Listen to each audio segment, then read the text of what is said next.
What if a top judge was playing favorites? And someone finally called them out. When Pam Bondi smelled BS in a federal courtroom, she didn't stay quiet. She went on national TV, dropped receipts, and lit a fire under the justice system. Leaks, threats, protests, this story spirals fast. But the real twist? It's not just about one judge. It's about how deep the rabbit hole goes. Stay locked in and watch to the very end, because what happens next will blow your mind. The ruling that smelled like smoke. Pam Bondi had seen plenty of headlines in her time, but this one made her gut twist. Sitting in her sleek corner office, she stared at the muted news ticker crawling across the bottom of the screen. Breaking. Judge Trevor blocks deportation flights nationwide. She didn't blink. Didn't sip her coffee. She just muttered, "They're pushing it again." The morning sun poured into the Department of Legal Affairs like nothing had changed. But inside that room, time stopped. Pam tapped her pen, once, twice. Her team knew that sound. That meant something was off. She crossed the room and yanked a fresh printout from the inbox tray. Judge Trevor's emergency injunction. Clean formatting. Legal phrasing. Sounded official, airtight. But not to her. Something about it didn't read like justice. It read like hesitation. She slammed the page onto her desk and grabbed the phone. "Get me Marshall," she said. Then comms. No delays. Behind her, traffic buzzed outside Summit Heights like it always did, blissfully unaware that the legal system was, once again, tilting sideways. Pam flipped open her laptop and opened a secure folder labeled Detainment. South TX Ops. Inside were the names of Venezuelan nationals, some flagged. Most just caught in bureaucratic limbo. She already knew the story. Weeks of review, background checks, scheduling. All wiped out by one ruling overnight. She didn't oppose oversight. But this was a hit job dressed as due process. Her assistant knocked and peeked in. "You good?" She glanced up cold. You ever read a ruling that felt like it was written by someone trying not to say what they actually meant? He didn't answer. "I have," she said. "This one." Her phone buzzed again. Internal Affairs. She read the message, then read it again. Her pulse ticked up. Leak. Possible undocumented contact between Trevor's chambers and a third-party advisory group. No disclosure. No paper trail. This wasn't a delay. It was a cover. And now she thought the gloves are off. Whispers in the chamber. Judge Malcolm Trevor sat in his chambers like a man waiting for the ground to give out beneath him. The headlines hadn't stopped since sunrise. His name was splashed across every legal blog, morning show, and clickbait tabloid like a red alert. He hadn't even touched his coffee. His clerk, Lauren, stepped in with that look, half worry, half bracing for impact. "They're saying you're trending," she said softly. "Everywhere." Trevor didn't look up. His voice barely carried. "We followed procedure." Lauren hesitated. "Did we?" Meanwhile, across town, Pam Bondi was already in motion. The leak from Internal Affairs wasn't just concerning, it was radioactive. Undocumented contact between Trevor's office and a third-party legal advisory group? That wasn't bad optics. That was a credibility time bomb with a lit fuse. She dug deeper. Inside her encrypted files were timelines, clearance logs, flagged conversations. And something didn't line up. The judge's ruling hit just hours after a certain advisory group had published a press release, one eerily similar in tone. Pam leaned back in her chair. "This wasn't written in chambers," she muttered. "It was ghostwritten in a back room." Her aide walked in, holding a manila folder. "You should see this." It was a still frame, grainy but clear enough. A courthouse staffer handing a sealed envelope to a local reporter. "Time-stamped last night," he said. Pam didn't say a word. She stared at the photo like it was a loaded gun. "We need to go public," the aide said. "Not yet." "Why?" "Because we're not just chasing smoke anymore," she said. "Now we've got heat." Back in Trevor's office, Lauren closed the door behind her and held her breath. "Judge, there's talk of an internal review." Trevor exhaled through his nose. "Tell them I'll cooperate." But they both knew that wouldn't be enough. Not now. Not when the eyes of the nation were watching, and the walls were starting to whisper. She went on air and dropped the hammer.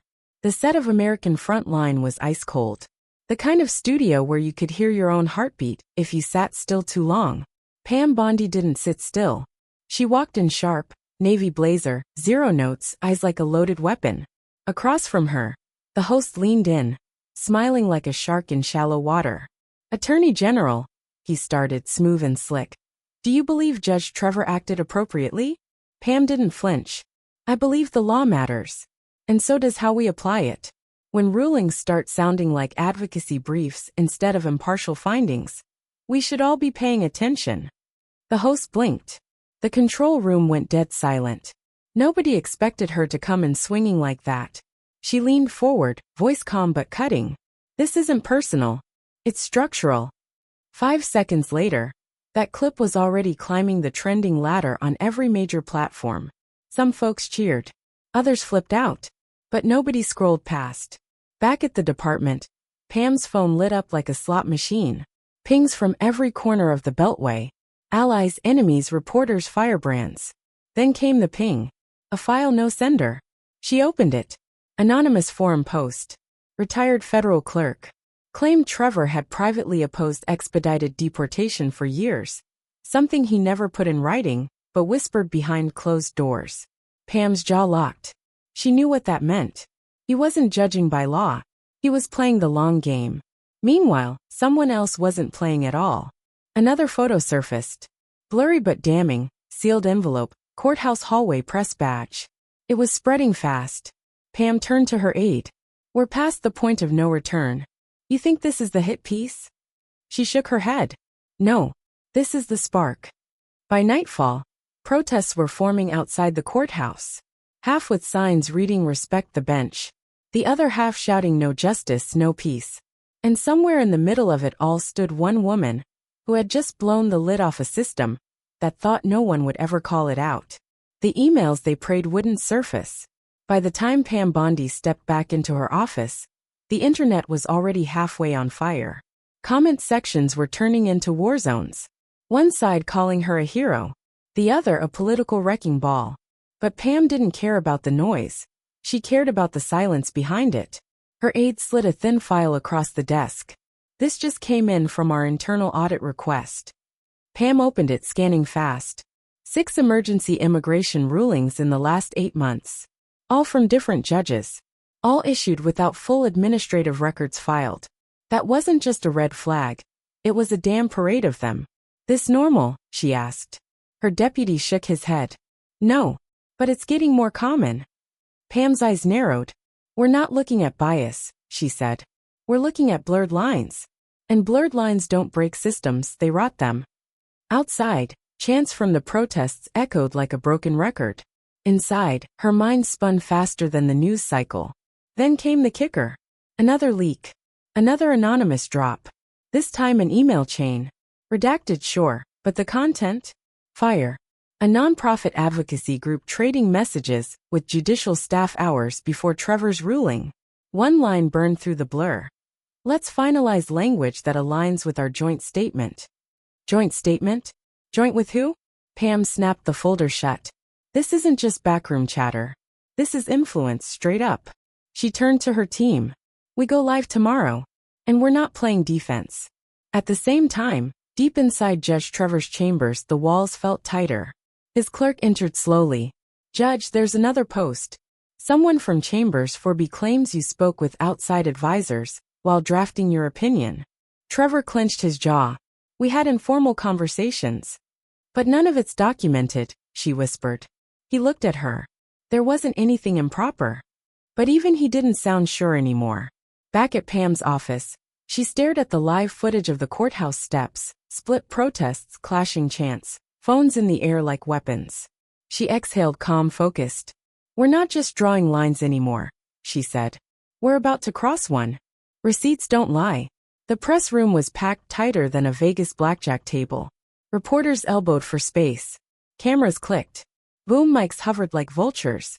Everyone knew something big was coming. They just didn't know how big. Pam Bondi stepped up to the podium, alone. No script. No teleprompter. Just a remote in one hand. And that look in her eye that said she wasn't here to talk nice. "This isn't about immigration," she said, voice clear, steady. "This is about process. And what happens when that process gets bent behind closed doors." She clicked the remote. The first slide lit up behind her. An internal Homeland memo, heavily redacted. But one handwritten note in the margin was left untouched. Too risky to wait. Move before the ruling drops. Gasps. Scribbles. Phones out. Everyone was listening now. Second slide. An email thread between unnamed judicial staff and a nonprofit advocacy group. The timestamp? Less than 12 hours before Judge Trevor's emergency injunction. And right there, in bold, unforgiving font. Let's finalize language that aligns with our joint statement. Pam turned back to the crowd. This isn't a conspiracy theory. These documents were obtained through oversight channels. What they show isn't illegal, but it's damn sure not clean. Murmurs rippled across the room. A couple reporters didn't even try to hide their reactions. One mouthed, "Holy hell." Pam didn't flinch. She just dropped the line that would echo all day. When judges start coordinating with advocacy groups behind the curtain, the public has a right to ask, whose voice are they really hearing? The room froze. 15 minutes. That's all it took. The Alexandria briefing, they call it later. By the time she walked off stage, the internet was already melting. News anchors were cutting mid-sentence to show the slides. Commentators scrambled. Half called it brave. The other half, dangerous. Pam didn't care. She wasn't there to pick sides. She was there to flip the damn light switch. She said it, and the internet exploded. The email landed on Pam Bondi's desk just after midnight. No sender. No signature. Just a blunt all-caps warning. You've made your point. Best not to go further. She didn't even blink. She slid it across the table to her comms director and said flatly, "Looks like we just got the green light." By morning, her face was everywhere. News feeds, talk shows, college group chats. Not because she shouted, but because she didn't have to. That briefing? It hit like a freight train. The quote was everywhere. Whose voice are they really hearing? And then came the interview request from CNNX, neutral ground, big reach, high risk. She didn't hesitate. That night, she sat across from Ryan Deo, the kind of host who didn't waste softballs. "Critics say you're undermining judicial independence," he said. "That you're setting a dangerous precedent by questioning the court." Pam leaned in, calm and steel-spined. "Respecting the judiciary doesn't mean protecting it from accountability," she said. "No one gets to hide behind the robe." He pushed again. "Are you accusing Judge Trevor of misconduct?" "I'm saying influence doesn't always leave fingerprints," she replied. "But it sure as hell leaves shadows. And the people have a right to see what's casting them." The studio went dead silent. 10 minutes later, her quote was on mugs, bumper stickers, protest signs. Influence leaves shadows. It became more than a line. It became a line in the sand. Inside his office, Judge Trevor watched the interview in silence. His inbox was a disaster zone. Some messages backed him. Others threatened him. One just read, "She's winning the narrative." He didn't respond. He couldn't tell anymore if his silence was strength or fear. Somewhere in a locked group chat, a redacted screenshot surfaced. Email from Trevor's office. Subject line. Confirm meeting with JCC before draft release. No names.